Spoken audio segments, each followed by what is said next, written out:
Charles Oliveira says he will knock Ilia Topuria out. The two are set to fight at UFC 317 for the vacant lightweight title. Speaking to Full Violence, Oliveira said it's a great fight. He's a great fighter, but I don't need to prove anything to anyone about who I am. This fight came at a huge opportunity. I will knock this guy out. That's for real. Khabib Nurmagomedov shows off his new training center in his home village in Dagestan. He says Conor McGregor paid for it.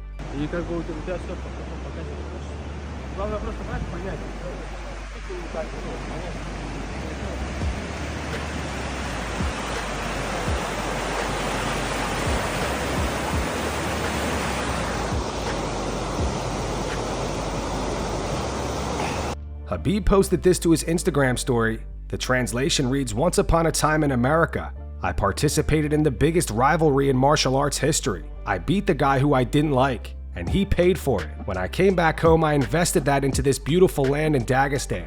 This training base has an interesting story. I want to add that these investments won't pay off money-wise, and I never had such goal. My goal was different."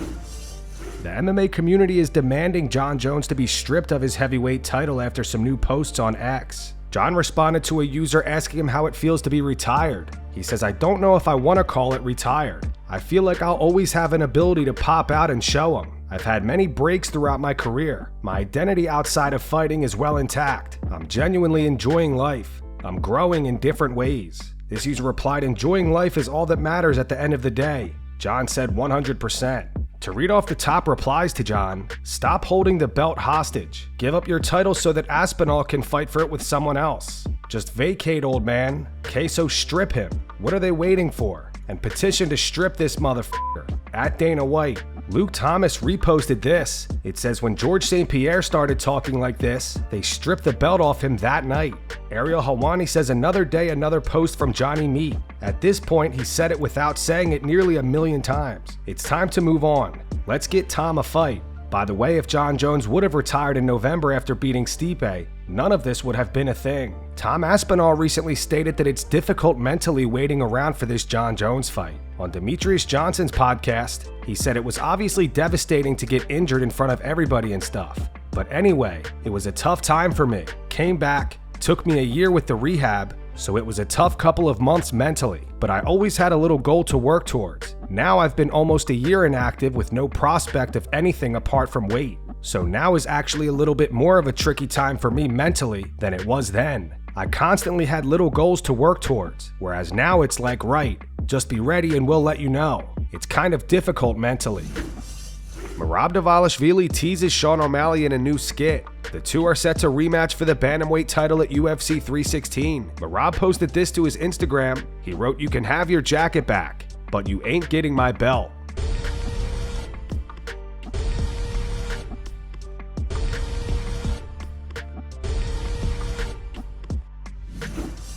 After Jose Aldo's recent loss to Amin Zahabi, many fans voiced their frustration with the UFC's matchmaking. A common sentiment was that Aldo deserved to face other UFC legends as he came to the end of his career. However, Aldo recently shared his perspective and said that he's actually grateful for how the UFC has handled his matchups. Speaking to Ariel Helwani, Aldo said, "There are no regrets. I'm only grateful and thankful to Sean Shelby for the matchmaking, because it's always going to be a show, regardless of the opponent. Whether it's a young up-and-coming fighter, I'm always ready. I don't worry about myself or what I can do. I know I can deliver, and I was always prepared. I always told my coach, if I'm getting super fights against older guys, that means I'm not there. That means the dream of being a champ isn't there. I trained, worked, and wanted to be a champion. If I fought a guy like Cruz, maybe people would see it as these guys are older. Why put on the fight? Just for people to watch? That's outside the dream of wanting to be a champion." Belal Muhammad is back in the gym training since losing his welterweight title to Jack Della Maddalena.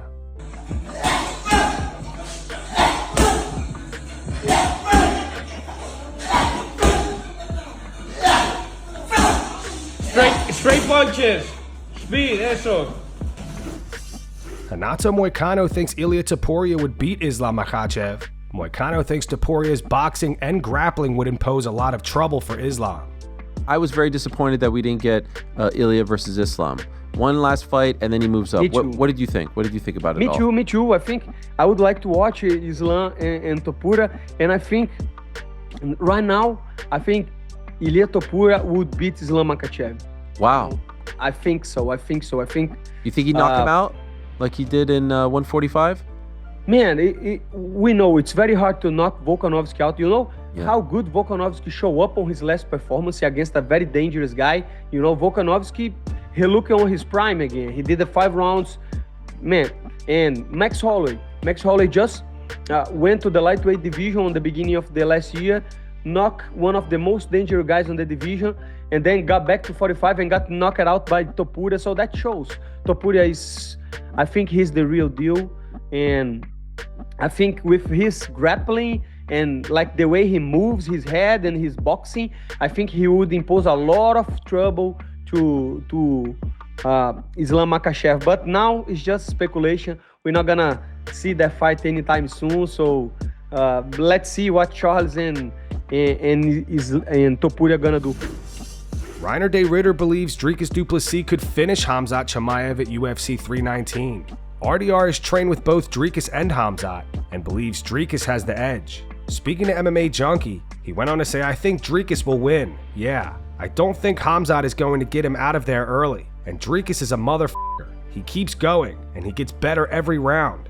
I see Dricus like finishing him in the late rounds, like 4th round, 5th round maybe with a lot of volume.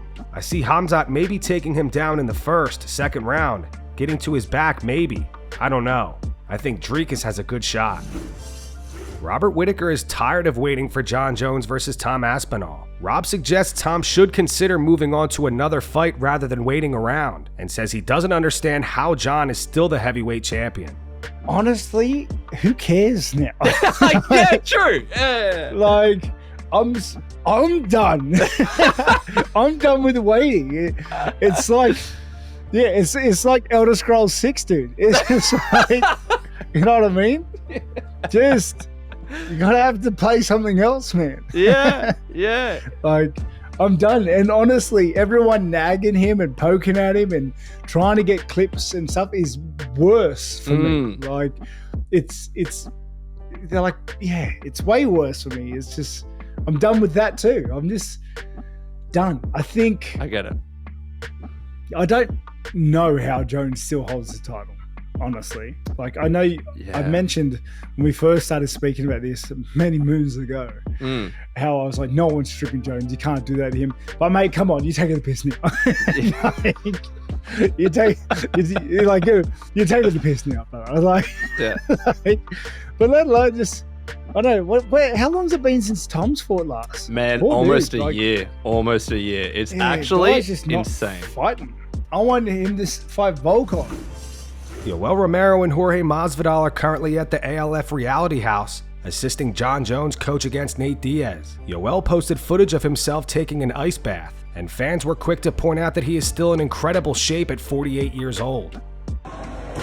MashaAllah, brother! Alhamdulillah! Alhamdulillah! Roman Dolidze discusses almost being cut by the UFC. Heading into his fight against Anthony Smith last June, Dolidze was coming off back-to-back losses, a unanimous decision loss to Marvin Vettori and a majority decision loss to Nasruddin Imavov. Dolidze ended up defeating Anthony Smith via unanimous decision, but says if he were to lose, the UFC may have cut him.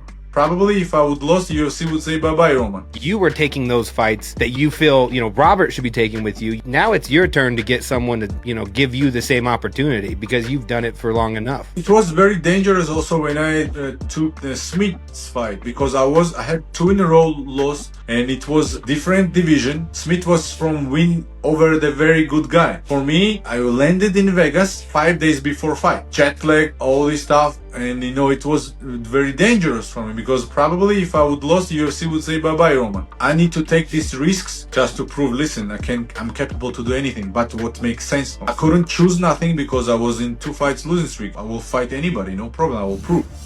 Sean O'Malley is currently preparing to rematch Merab Dvalishvili for the bantamweight title at UFC 316. O'Malley's coach Tim Welch has revealed that Demetrious Johnson has been training with them. He posted a series of photos to his Instagram. He wrote, "Awesome having Mighty in the new academy.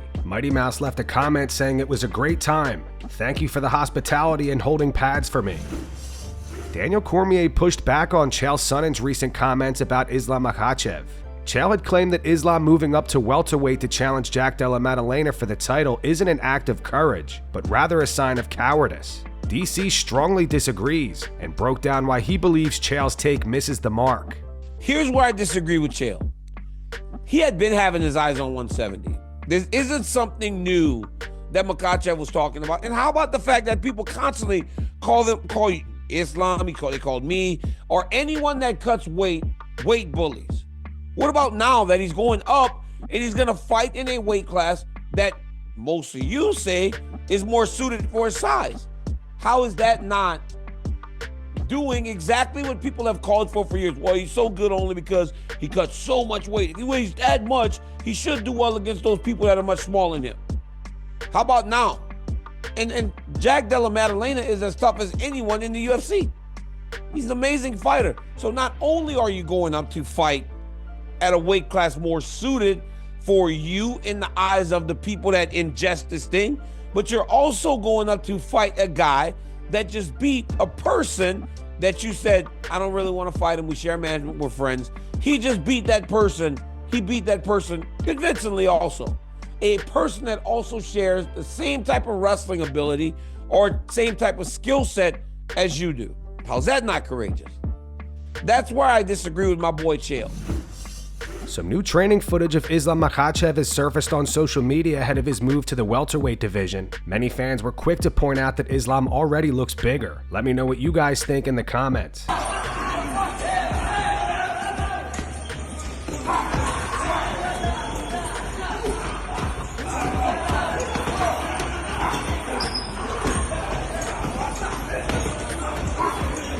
Islam has also fired back at Chael Sonnen's recent comments about how him moving up to welterweight is a sign of cowardice, not courage. Islam posted this to X today. He said, chasing hype and money is not the same as chasing greatness in the sport. But average athlete who built his way to the top with cheap trash talk won't understand that. So please sit and watch how others doing it, Uncle Chael. #DoubleChamp. And that's going to wrap it up for the news. Thanks for watching. For daily MMA news and content, subscribe to Full Mount MMA and click the bell icon to be notified when we post videos. Here are the 3 top comments from last video. The first one's in reference to John Jones and Nate Diaz involved in an altercation while filming the ALF reality show. It's from Dylan Kowalski 123. It says, Nate in an altercation? No way. The second one's in reference to Chael Sonnen apologizing to the couple who he allegedly attacked a few years back at the Four Seasons Hotel in Vegas. It's from Nitpoon7982. It says Chael forced public apology as part of the settlement. And the final one's from Chris Danks. It's in reference to the back and forth between Dricus Du Plessis and Khamzat Chimaev. It says DDP is a savage, undefeated in trash talk. Those were the 3 top comments from last video. If you want to be featured in the next one, all you have to do is comment down below. And if you missed yesterday's news, click the video on screen right now to get caught up.